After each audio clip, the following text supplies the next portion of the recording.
Hey guys, last के career counselling session में मैंने आईआईटी कानपुर के बारे में तुम्हें बताया था कि मैकेनिकल इंजीनियरिंग के स्टूडेंट्स को किस ऑर्डर में स्पेशलाइजेशन को प्रेफर करना चाहिए फॉर बेटर प्लेसमेंट्स। ठीक है, इस करियर काउंसलिंग सेशन के एपिसोड 4 में I am going to take the specialisations of IIT Kharagpur. Okay, तो मैंने बॉम्बे के बारे में काफ़ी बात कर रखी है, कानपुर खड़गपुर के बारे में मैंने कभी बात नहीं की थी, तो इसलिए मैंने कानपुर पे पिछले जो अपना सेशन था टारगेट किया। ये वाला सेशन मैं खड़गपुर पे टारगेट कर रहा हूँ और मैं सीधा तुम्हें स्पेशलाइजेशंस बताऊंगा जिसमें मैकेनिकल वाले अप्लाई कर सकते हैं और किस ऑर्डर में तुम्हें अप्लाई करना चाहिए। ठीक है, उससे पहले मैं तुम्हें बताता हूँ कि आईआईटी खड़गपुर का जो कैंपस है, जस्ट एक जनरल इन्फॉर्मेशन दे रहा हूँ, बहुत बड़ा कैंपस है, अपने में ही शहर है, 2300 एकर्स का कैंपस है और आईआईटीज में I guess largest area wise जो कैंपस है वो आईआईटी खड़गपुर का ही है। ओके, और दूसरी बात, ढेरों डिपार्टमेंट है आईआईटी खड़गपुर में, ढेरों, बहुत बड़ा इंस्टीट्यूट है आईआईटी खड़गपुर। और मैं तुम्हें बताऊंगा अभी कि मैकेनिकल वाले किस किस डिपार्टमेंट में अप्लाई कर सकते हैं। तुम्हें पता भी नहीं होगा कि इस डिपार्टमेंट में भी तुम अप्लाई कर सकते हो और इस डिपार्टमेंट के प्लेसमेंट भी अच्छे हैं, तुम्हें आइडिया भी नहीं होगा। ठीक है, तो शुरू करते हैं। ओके, शुरू करने से पहले एक चीज़ और बता रहा हूँ, फॉर जनरल कैटेगरी कैंडिडेट्स जो मिनिमम एलिजिबिलिटी क्राइटेरिया है सीजीपीए का, वो आईआईटी खड़गपुर के लिए 6.5 है ऑन अ 10 पॉइंट स्केल। ठीक है, आईआईटी बॉम्बे के लिए 6.0 है और आईआईटी रुड़की के लिए भी 6.0 है, जहाँ तक मुझे याद है, और आईआईटी केजीपी के लिए 6.5 है। ओके, नेक्स्ट मैं तुम्हें आईआईटी केजीपी का जो ब्रोशर है वो लिंक में डलवा दूंगा, उसका टेबल नंबर 6, 7 और 8 देख लेना, तुम्हारे काम का है। ओके, स्टार्ट करते हैं। मैंने लिखे हैं डिपार्टमेंट्स जिसमें तुम अप्लाई कर सकते हो, तो ये कोई ऑर्डर वाइज नहीं बता रहा हूँ मैं अभी कि इसी ऑर्डर में प्रेफर करना है, अभी मैं तुम्हें सिर्फ ये बता रहा हूँ कि कौन कौन से डिपार्टमेंट्स में तुम अप्लाई कर सकते हो। ठीक है, मेरे पास टैबलेट नहीं है जहाँ मैं लिख सकता हूँ क्योंकि लॉकडाउन चल रहा है, तो मैं बोल रहा हूँ, तुम नोट डाउन कर लो, तुम्हारे काम आएंगे। ठीक है, नोट डाउन करो। एरोस्पेस में अप्लाई कर सकते हो। एग्रीकल्चर डिपार्टमेंट में 2 स्पेशलाइजेशन है जिसमें तुम अप्लाई कर सकते हो, फार्म मशीनरी एंड पावर, और दूसरा है फूड प्रोसेस इंजीनियरिंग। ठीक है, तीसरा डिपार्टमेंट है अर्थ साइंसेस, चौथा है क्रायोजेनिक इंजीनियरिंग, पांचवा है इंडस्ट्रियल इंजीनियरिंग एंड मैनेजमेंट। ठीक है, अच्छा डिपार्टमेंट है, क्या ऑर्डर होना चाहिए बताऊंगा। छठा आ रहा है हमारा मैकेनिकल डिपार्टमेंट। ठीक है, सातवां ओशन इंजीनियरिंग, आठवां है क्वालिटी एंड रिलायबिलिटी इंजीनियरिंग। अब ये डिपार्टमेंट ज़्यादातर बच्चों को पता नहीं होता कि कैसा है, इसकी प्लेसमेंट्स कैसे है, लेकिन इस डिपार्टमेंट के प्लेसमेंट्स 100% है, ऑलमोस्ट 100%। अच्छा डिपार्टमेंट है, आगे बताऊँगा। तो क्वालिटी एंड रिलायबिलिटी इंजीनियरिंग, उसके बाद है एनर्जी साइंस, इसमें अप्लाई कर सकते हो तुम मैकेनिकल वाले। फिर है मेटलर्जिकल इंजीनियरिंग, इसमें अप्लाई कर सकते हो। एक और डिपार्टमेंट है, एक और स्पेशलाइजेशन है सेफ्टी हेल्थ एंड एनवायरनमेंट, इसमें अप्लाई कर सकते हो। Then infrastructure design and management, and then है रबर टेक्नोलॉजी। तो ये 13 डिपार्टमेंट्स हैं जिनमें तुम अप्लाई कर सकते हो और इनकी जो स्पेशलाइजेशन होगी आगे, ठीक है, उनमें तुम you guys can apply for these departments। ठीक है, ये तुमने ऑर्डर लिख लिया, आई मीन ये तुमने लिस्ट बना ली। अच्छा, मैं तुम्हें ये बता देता हूँ कि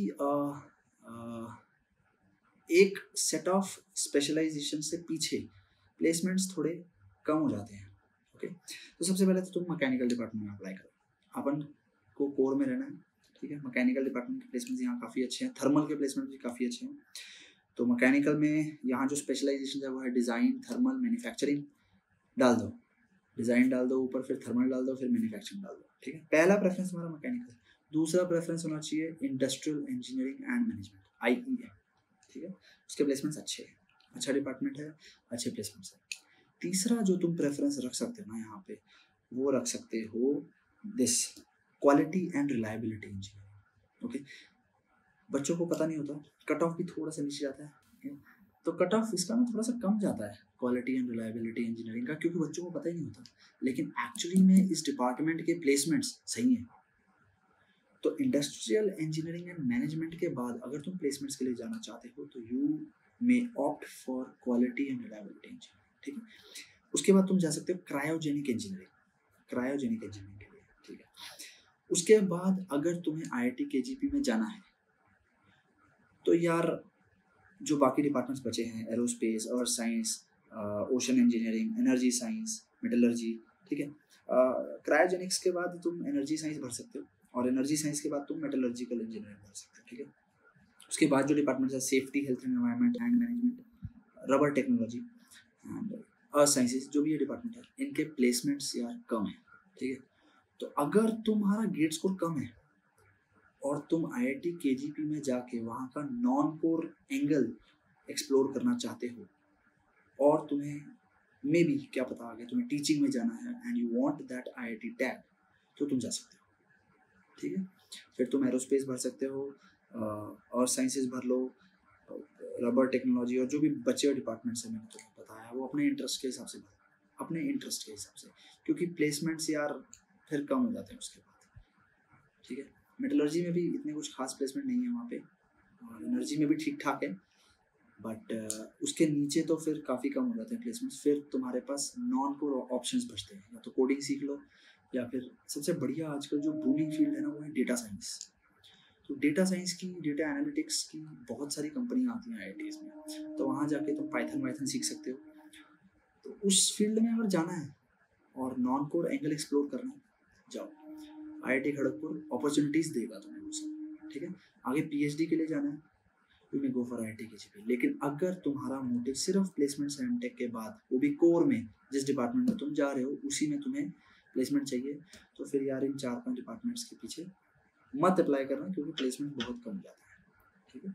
लेकिन हाँ, मैं दोबारा रिपीट कर रहा हूँ, अगर तुम नॉन कोर में जाने की ट्राई कर सकते हो, वहाँ जाके एक्स्ट्रा मेहनत कर सकते हो, दूसरे डिपार्टमेंट्स के कोर्सेज को यू नो ऑप्ट करके सीख सकते हो, then you may go for IIT Kharagpur. And if you want to go into teaching also, तब भी तुम IIT खड़गपुर के लिए जा सकते हो, ठीक है। और अगर PhD करनी है तो अपना इंटरेस्ट देखो कौन से एरिया में, फिर तो चलेगा। IIT खड़गपुर बहुत अच्छी अपॉर्चुनिटी प्रोवाइड कर देगा आगे PhD में जाने के लिए, ठीक है। और क्या कर सकते हो, उसी MTech को तुम PhD में भी कन्वर्ट करवा सकते हो, बट उसके लिए तुम्हारा CGPA बहुत अच्छा होना चाहिए, और तुम्हें अपने सुपरवाइजर से बात करनी पड़ेगी वहाँ पे, ठीक है, कि तुम क्या PhD में रिसर्च करोगे, उनको कन्विंस करना पड़ेगा अपने गाइड को। तो वहाँ जाके तुम्हें पता लग जाएगा यार क्या जो भी प्रोसीजर है, ठीक है। तो तुम्हें मैंने इन्फॉर्मेशन दे दी कि कौन कौन से डिपार्टमेंट्स में तुम अप्लाई कर सकते हो और उनका ऑर्डर क्या होना चाहिए, ठीक है। इसमें एक डिपार्टमेंट जो बढ़िया निकल के आया है वो है क्वालिटी एंड रिलायबिलिटी इंजीनियर, जिसके बारे में बच्चों को नहीं पता होता। तो इस वीडियो में मैंने तुम्हें यही इन्फॉर्मेशन देनी थी, एंड आई गेस मैंने तुम्हें कन्वे कर दिया है ये पॉइंट। जो मैंने पॉइंट बोला है कि मेटलर्जी से नीचे डिपार्टमेंट्स के प्लेसमेंट्स कम है, ये ध्यान रख लेना, ठीक है। अगर तुम्हें IIT टैग चाहिए या रिसर्च में जाना, I am repeating that thing, non core में जाना है, नॉन कोर में, okay, then you may opt for these specialisations. इनका गेट्स को भी थोड़ा सा नीचे जाता है, ओके। ऑल्सो यार ये सब चीज़ें ऑप्ट करने से पहले ना तुम्हें कंपेयर भी करना पड़ता है कि तुम्हें IIT KGP में ये ब्रांच मिल रही है तो दूसरी IIT में कौन सी ब्रांच मिल रही है, ठीक है। जब तक वो तुम्हारे पास 2 ऑप्शंस नहीं होंगे तब तक तुम कंपेयर नहीं कर पाओगे, तुम अपने लिए सोच नहीं पाओगे क्या बढ़िया है क्या नहीं सही है ना। तो इसी के लिए मैं यहाँ बैठा हूँ, ठीक है। लेक्चर्स में ले नहीं पा रहा हूँ क्योंकि I don't have that tablet जिसमें हम पढ़ाते हैं ना, और जब टैबलेट आ जाएगा मैं पढ़ाऊँगा, उसके बाद भी मैं ये करियर काउंसलिंग सेशन ना तुम्हारा चलाता ही रहूँगा, ताकि जो स्टूडेंट्स को डाउट होता है कि उनको उनके गेट स्कोर पे क्या चूज़ करना चाहिए वो पता लगता है। क्योंकि जब मैंने MTech की थी ना, मेरे को गाइड करने वाला कोई था नहीं, तो इसलिए मैंने ये सोचा कि ये प्रोग्राम चलाना चाहिए कि एक्चुअली बच्चों को उनके गेट स्कोर पे क्या बेस्ट चीज़ मिल सकती है वो उनको पता हो, ओके। तो उसके लिए तुम मुझे कभी मैसेज डाल सकते हो मेरी प्रोफाइल पे, लेकिन ध्यान रखना मेरी 2 प्रोफाइल्स है, एक मेरे पर्सनल यूज़ के लिए, उससे मैं उस FB ग्रुप पे पोस्ट नहीं करता हूँ। जो प्रोफाइल तुम्हें FB ग्रुप पे मिलेगी मेरे लेटेस्ट पोस्ट वाली, उस पर प्लीज़ कनेक्ट करना, ओके। दूसरा हमारा एक टेलीग्राम चैनल है अनअकैडमी GATE में, उसको ज्वाइन कर सकते हो। उस पर हम लोग नोट्स डालते रहते हैं, क्विजेस कंडक्ट करवाते रहते हैं, तो उसको ज्वाइन कर सकते हो, ठीक है। And if you want to purchase the Unacademy subscription you can use my code VILLAGE10 for 10% off, okay. तो ये इन्फॉर्मेशन मैंने इस वीडियो में देनी थी। अगले एपिसोड में मैं कोई नया इंस्टीट्यूट लेके आऊँगा तुम्हारे लिए, ठीक है। Okay, all the best.